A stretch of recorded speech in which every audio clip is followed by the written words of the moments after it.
Okay, let's take a look at loans now. So we have John who borrows $5,300 from the bank. The bank charges him 3.6% interest per year, compounded monthly for 10 years. So there's going to be three parts to this question. The first part is, what amount does John repay the bank at the end of 10 years? And we can use our compound interest formula to answer this. So remember, it's A is equal to P times 1 plus I to the power of n. So let's write down what we know and what we don't know.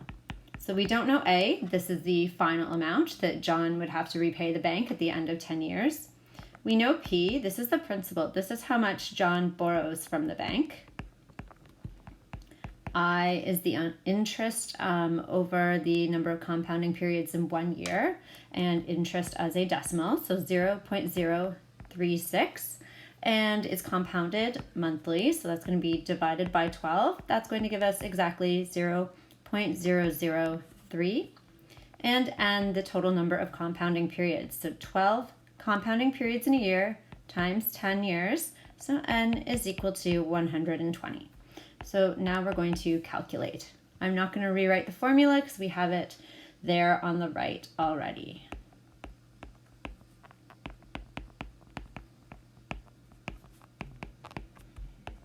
Okay, so we have A is equal to 5,300 times 1 plus 0.003 to the power of 120. I'm just going to simplify that one more step.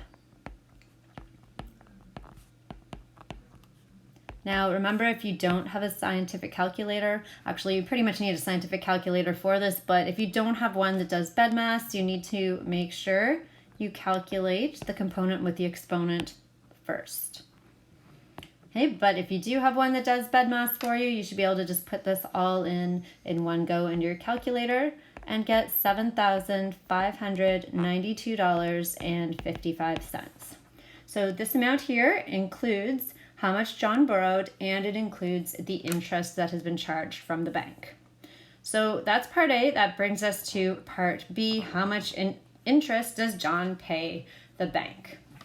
Okay, so we're going to use our interest formula here. I is equal to A minus P. So A, $7,592.55, and P, $5,300. Okay, so we just need to subtract that, and that is going to give us $2,292.55. So this is if John borrows the money from the bank and doesn't give the bank any money at all for 10 years. So we're going to change the scenario a bit because that's not very realistic, especially when borrowing money from a bank as opposed to a friend or a family member. Usually the bank wants some money during that 10-year period, right? They don't just want to wait and hope it all comes at the end. So we're going to throw in a scenario where John has to pay the final amount in monthly installments over 10 years.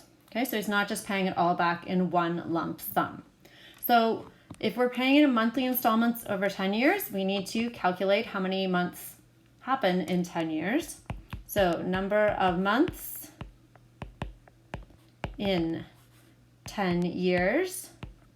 Okay, this is an easy calculation. We already basically did it up in part A. So 12 months a year times 10, that gives us 120 months.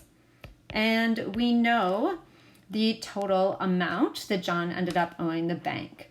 Okay, so we take the total amount that John ended up owing the bank, $7,592.55, and we divide it by 120 months.